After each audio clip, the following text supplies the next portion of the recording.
বহিৰাজ্যলৈ গৈ 12 দিনেই সন্ধান নাই অসমৰ যুৱকৰ ৰেলযোগে কেৰালালৈ গৈছিল যুৱকজন যুৱকজনৰ সন্ধান নাপাই পৰিয়ালৰ মাজত হাহাকাৰ কৰ্ম সংস্থাপনৰ বাবে কেৰালালৈ যোৱা জামুগুৰিহাটৰ বাঁহবাৰী গাঁৱৰ এগৰাকী যুৱক যোৱা 12টা দিনে নিৰুদ্দেশ হৈ আছে এই ঘটনাই অঞ্চলটোত ব্যাপক চাঞ্চল্যৰ সৃষ্টি কৰিছে গাঁওখনৰ জন্তি কলিতা নামৰ যুৱকজনে যোৱা 7 জানুৱাৰীতেই দুজন বন্ধুৰ লগত কেৰালালৈ বুলি ৰেলযোগে যাত্ৰা কৰিছিল কিন্তু কেৰালা পোৱাৰ পূৰ্বেই তামিলনাডুৰ কইম্বাটুৰ ৰেল ষ্টেচনৰ পৰাই নিৰুদ্দেশ হয় জন্তি কলিতা নামৰ যুৱকজনে লগত লৈ যোৱা মোবাইল ফোনটো বন্ধ হৈ আছে সেইদিনাৰ পৰা পৰিয়ালৰ লগত যোগাযোগ হোৱা নাই জন্তি কলিতাৰ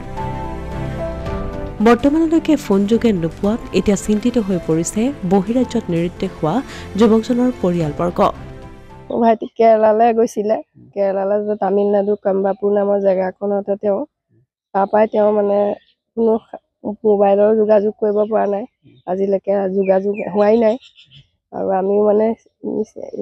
চিন্তাত পৰিছোঁ কাৰণ তেওঁক আমি যোগাযোগ কৰিব পৰা নাই আৰু আমি ইতিমধ্যে প্ৰশাসনক জনাইছোঁ তেওঁলোকেও আমাক অলপ সহায় কৰিম বুলি কৈছে বাৰু কৈছে আমাৰ ইয়াত হোৱাহেঁতেন পাৰিলেহেঁতেন তাত তেওঁলোকে সহায় কৰিবলৈ মানে অলপ হেৰি কৰিছে আৰু ইয়াত হ'লে উলিয়াই দিম বুলি কৈছে তথাপিতো আমি যোগাযোগ কৰিম বুলি কৈছে বাৰু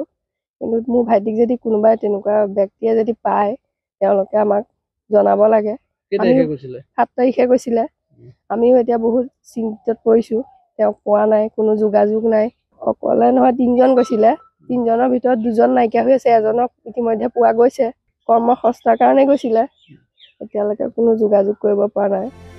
ইতিমধ্যে এই সন্দৰ্ভত নিৰুদ্দেশ হোৱা জন্তি কলিতাৰ পৰিয়ালে জামুগুৰি আৰক্ষী থানাত এজাহাৰ দাখিল কৰিছে যদিও সফল হোৱা নাই আৰক্ষীও পৰিয়ালৰ লোকে শীঘ্ৰেই জন্তি কলিতাৰ সন্ধান উলিয়াবলৈ আৰক্ষী প্ৰশাসনক অনুৰোধ জনাইছে অসমীয়া প্ৰতিদিন ডিজিটেল সংবাদ জামুগুৰিহাট